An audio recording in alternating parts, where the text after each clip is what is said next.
Okay, so today we're going to begin our very last chapter, chapter 27 on test of slope. And this actually is going to take us back to linear regression, chapter 7 and 8, which we also recently reviewed for the AP exam too. So within that unit, chapter 7 and 8, we talked about 4 different ways to prove whether or not a regression equation was a good linear model. So we said that there should be a high R squared, no pattern in the residual plot, and a low SE. And we also mentioned that there was a 5th way that we are going to get to in April, which is right now. So that is our test of slope. And you've actually seen a little bit of this in some of the Minitab outputs, and we're going to talk more about those values. So imagine anytime you gather a sample of data, we come up with our regression equation, but it's just a sample of data. It does not necessarily give us the actual population regression equation. So the test of slope is used to determine if there's a useful linear relationship between two variables, or if there's statistically sufficient evidence that there's a linear relationship. So our population regression line is mu of y equals alpha plus beta x. Now our sample regression line is y hat equals a plus bx. So we use a as a point estimate for alpha, and then we use b as a point estimate for beta. So alpha is the y-intercept and beta is our slope. Now, in the next few examples, what we're going to be doing is we're going to be comparing two scatter plots, and we're going to try and identify which one would give us more consistent slopes from sample to sample. So when you look at these first two, A and B, so it says these scatter plots have the same best fit line, but different variability. Which plot will have more consistent slopes from sample to sample? Now, if you think about trying to draw a best fit line through this data, so on A, while you could have some slight variation, they're going to be pretty consistent. Whereas B, depending on your exact sample, we could have a lot more variation here, a lot more range in slopes. So in this case, I would say definitely A. And the main reason is because there's smaller residuals.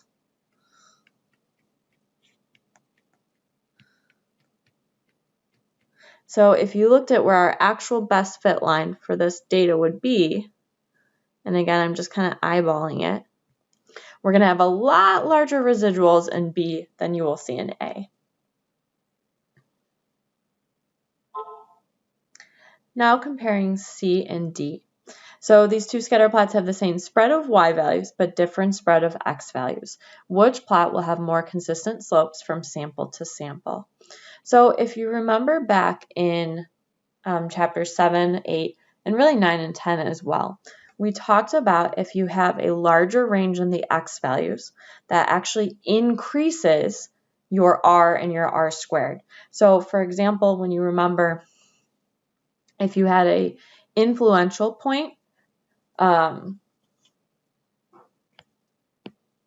about that, not an influential point, a leverage point. So if you have a leverage point far removed, obviously in the x direction, that was on the line of best fit, this actually adds leverage to your line of best fit.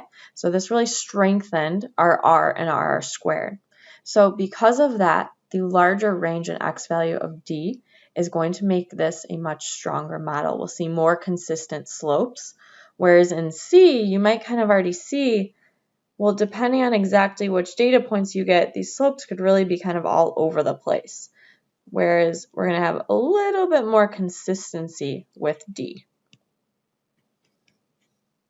So there's a broader range of x values.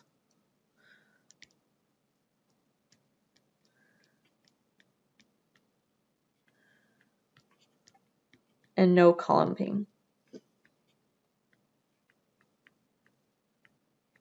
Okay, we have two more then graphs here. So E and F. So these two scatter plots have the same x value range and same y value range, but different sample sizes. Which plot will have more consistent slopes from sample to sample?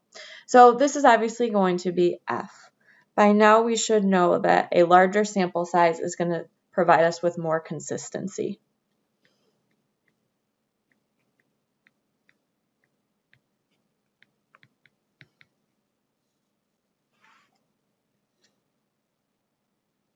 Okay, so standard error for the slope. So this is our estimate of the standard deviation for slope. What three aspects affect the standard error of the regression slope? So we really actually saw these three aspects from the scatter plots we just looked at. And I'm going to take a moment to actually write them out so you don't have to watch me do this, and then I'll explain them again. Okay, so just to review what we just discussed, so the three aspects that affect our standard error of the regression slope is the spread around the line, so that's our residuals, SE, the spread of the X values, which would be just SX. Imagine if you just did one var stats for just those X values. And then lastly, the sample size, or N.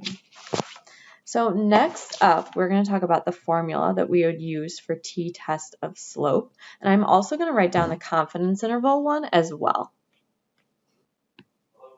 Okay, so here's our two equations.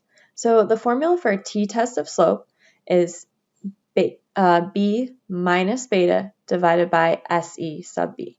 So SE sub b is just the standard error of our slope. Okay, remember standard error is used when we are estimating it. So if we're trying to estimate the standard deviation of the slope for the population, this is when we use S sub e. And then for our confidence interval, so it's the sample slope b plus or minus t crit times again that standard error of slope. For degrees of freedom, so our test of slope is unique in that it's the only test that has n minus 2 degrees of freedom. And then as far as our typical H0 and HA for the test of slope goes, so typically, remember we always start by using the Greek letter for the population. We start by assuming beta equals 0. So this would essentially mean that there is no linear relationship. So we assume no linear relationship.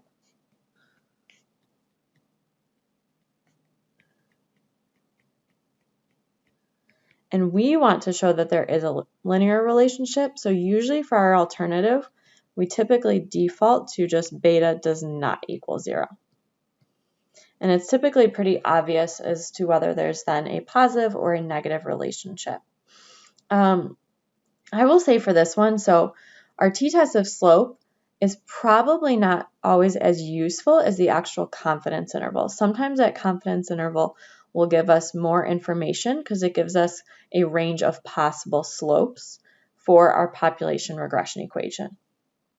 Now, this unit we are kind of simplifying just a little bit. So our examples are going to focus mostly on Minitab output and reviewing some of that from chapter 7 and 8. And we're actually going to start talking about some of those values that before we told you just to cross off.